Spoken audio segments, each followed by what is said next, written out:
मोमिनों से राज़ी हो गया जो दरख्त के नीचे आपके हाथ में बैत कर रहे थे। उन सहाबा से अल्लाह राज़ी है। तो बैत रिज़वान में जितने सहाबा थे उनकी सनद आ गई कुरान में कि अल्लाह इनसे राज़ी है, अल्लाह इन सब से राज़ी। ये बैत रिज़वान कहलाती। अब यहाँ पर एक बात और भी बता देता हूँ। हुज़ूर पाक सल्लल्लाहु ताला अलैहि वसल्लम ने सारे सहाबा से बैत तो लिया, उस्मान गनी नहीं थे वहाँ पर, वो मक्का में थे।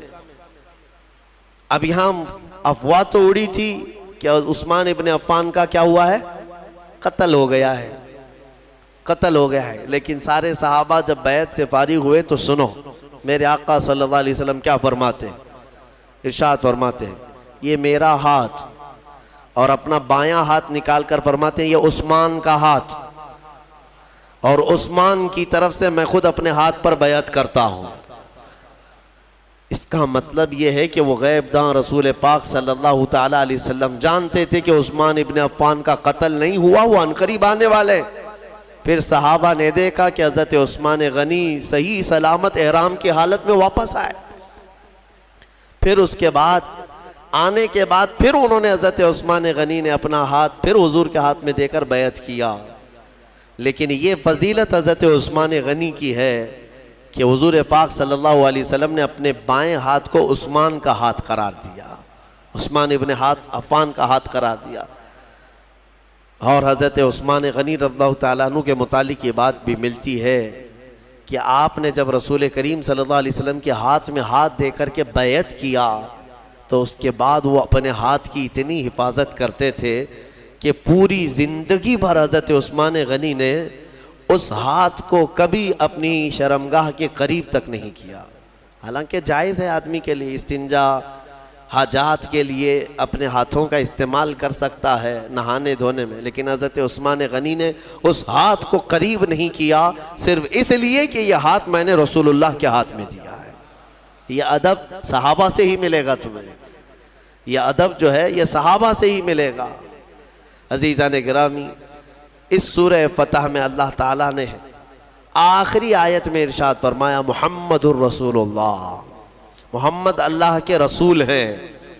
वल्लदीना माअहू, और जो उनके साथ हैं, कौन है वो, सहाबा इकराम। उनकी सिफात अल्लाह ताला कैसे बयान कर रहा है, कौन लोग हैं वो जो उनके साथ हैं।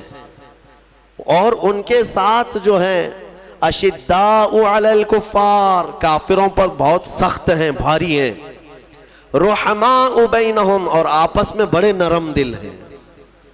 मोमिनीन के लिए वो नरम दिल हैं, दुश्मनों के लिए भारी हैं।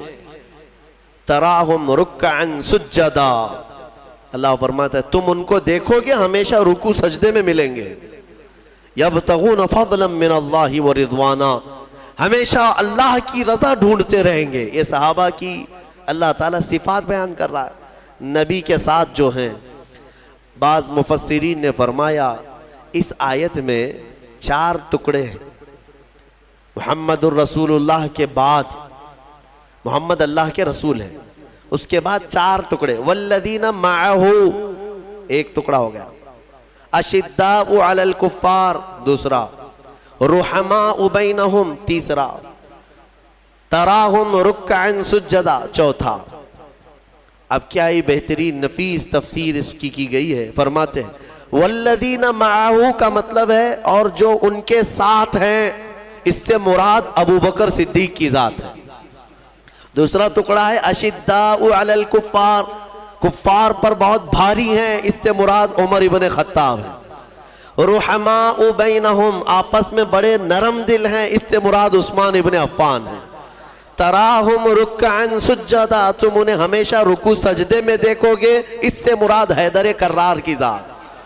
वल्लदीन यबतगून फज़लन मिनल्लाहि व रिज़वाना, और फरमाया अल्लाह, और वो हमेशा अल्लाह की रज़ा ढूंढते रहते हैं, इससे मुराद सारे सहाबा की जात है। सारे सहाबा को यानी तबका दर तबका यहाँ पर बयान किया गया है। अज़ीज़ान गिरामी, इससे मैं सिर्फ इतना ही कहना चाहूँगा कि ये सहाबा की सिफत है कि वो दुश्मनों पर भारी थे, आपस में नरम दिल थे। लेकिन यहाँ उलट न दिया गया हो, इसको तब्दील कर दिया गया है। यहाँ अपनों पर लोग भारी हो गए, दूसरों पर नरम हो गए बहुत। हाँ, अपनों के लिए सख्त लहजा, सख्त तेवर, माफ ना करना, और दूसरों के यहाँ जी हुजूरी, चापलूसी, तमल्लुक, न जाने क्या क्या चीज़ें हैं। मेरे अजीज़ और सहाबा की ये सिफ़ात नहीं थी। सहाबा इकराम रिज़वानुल्लाहि ताला अलैहिम अजमईन में अल्लाह के नबी सल्लल्लाहु अलैहि वसल्लम ने ऐसी मोहब्बत पैदा फरमाई थी, ऐसी आपस में मोहब्बत पैदा फरमाई। कुरान उनकी तारीफ़ में फरमाता है कि बेशक ये रसूल पाक सल्लल्लाहु ताला अलैहि वसल्लम के सहाबा जब सफ़ लगाते हैं, अल्लाह इनसे मोहब्बत करता है, जब ये सफ़ लगाते हैं तो ऐसे खड़े होते हैं जैसे शीशा पिलाई हुई दीवार खड़ी है, कान्नहुम बुनियानुम मरसूस। अल्लाह फरमाता है शीशा पिलाई हुई दीवार कि उसमें कोई सुराख नहीं होता, कोई तोड़ नहीं सकता शीशे की दीवार को। सहाबा इकराम की सफ़ को अल्लाह फरमाता है ऐसी मजबूत दीवार की तरह इनकी सफ़ें होती हैं। ऐसा इत्तेहाद था इनका, ऐसी यूनिटी देखने को नहीं मिलेगी। हुजूर पाक सल्लल्लाहु ताला अलैहि वसल्लम ने उनके दिलों में जो मोहब्बत कायम फरमाई थी। और मैं आपको बताऊं, हज़रत बिलाल और हज़रत अबू ज़र, इन दोनों में तकरार हुई बात बात में। हज़रत अबू ज़र ने हज़रत बिलाल को इतना कहा कि एक काली माँ के बेटे, क्योंकि काले थे हज़रत बिलाल, तो काली औरत के बेटे, इतना हज़रत बिलाल को ये बात गिरा गुजरी। हुजूर के पास आए, कहा या रसूल अल्लाह सल्लल्लाहु अलैहि वसल्लम, मुझे अबू ज़र ने इस तरह से कहा है, काली औरत के बेटे। नबी पाक सल्लल्लाहु अलैहि वसल्लम ने उनको बुलाया, अबू ज़र, और बुला करके क्या फरमाते हैं कि या अबा ज़र अफ़ीकल जाहिलिया, अभी तक तुम्हारे अंदर ज़माने जहालत की चीज़ें बाकी हैं, अभी तक ज़माने जहालत की चीज़ें बाकी हैं। 3 बार मेरे आका ने फरमाया।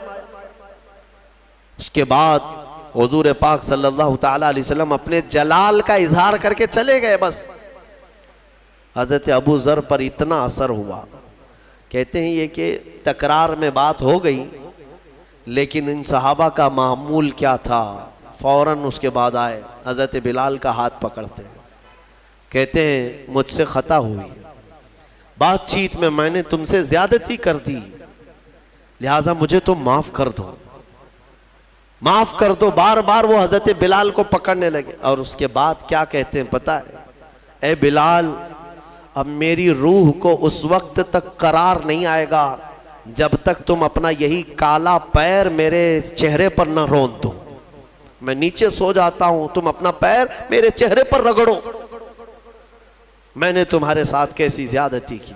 हज़रत बिलाल ने उनको उठा लिया, सीने से लगा लिया, कहा पैर कैसे रखा जा सकता है। मेरे अजीज़ों, ये जो उनकी मोहब्बतें थी ना, ये मुआशरे की, ये मेरे आका सल्लल्लाहु ताला अलैहि वसल्लम का हसीन मुआशरा। यहाँ दूसरों की बात तो छोड़े, सगे घर के अंदर नफरतों की दीवारें। जब मादा परस्त हो जाते हैं लोग, दुनिया परस्त हो जाते हैं, तो ये मोहब्बत ख़त्म हो जाती है। उसके सामने सिर्फ और सिर्फ असबाब दिखाई देते हैं। माल वाला है तो मेरा है, नहीं है तो मेरा नहीं है। मुझे वो सलाम करता है तो मेरा है, नहीं है तो मेरा नहीं है। ईमान की अल्लाह के हबीब सल्लल्लाहु अलैहि वसल्लम ने एक सिफत ये भी बयान फरमाई मोमिनीन की, मसलुल मुमिनी का मसली जसदिन इज़ा इश्तका अज़्वुन तुदाअ लहु साइरुल जसदि बिस्सहरि वल हुम्मा। हदीस पाक है, हुजूर सल्लल्लाहु ताला अलैहि वसल्लम फरमाते हैं, मोमिनों की मिसाल ऐसे ही है जैसे एक जिस्म की तरह, अगर एक अज़ू को तकलीफ हो गई, जिस्म के एक पार्ट को तकलीफ हो गई तो पूरा जिस्म दर्द करता है, बुखार आ जाता है। अरे ठोकर अंगूठे पर लग जाए, सर दर्द करने लग जाता है, बुखार आ जाता है जिस्म में। एक रोंगटा भी तुम्हारा उखड़ गया तो देखो, एक फुंसी आ जाए तुम्हारे चेहरे के ऊपर, सर दर्द करने लग जाता है। तो जिस्म के सारे पार्ट एक दूसरे से जुड़े हुए हैं। ठोकर पैर की उंगली को लगे लेकिन दर्द पूरे जिस्म में होता है। मेरे आका सल्लल्लाहु अलैहि वसल्लम ने फरमाया, मोमिनों की मिसाल यही है, एक मोमिन को तकलीफ हो तो सारे मोमिनों को उसका दर्द होना चाहिए, बेकरारी होना चाहिए। ये ऐसा नहीं है कि जाता है तो जाए, खड्डे में मेरा क्या जा रहा है, अपने किए की सज़ा भुगत रहा है। नहीं मेरे अजीज़ों, इसको मुवद्दत नहीं कहते, ये ताअतुफ़ नहीं है मोमिनीन के दरमियान, जिसको मेरे आका सल्लल्लाहु ताला अलैहि वसल्लम ने फरमाया कि तुम दूसरे मोमिनीन के लिए नरम गोशा रखो, और अगर मदद नहीं कर सकते तो अल्लाह की बारगाह में उनके लिए दुआ करो।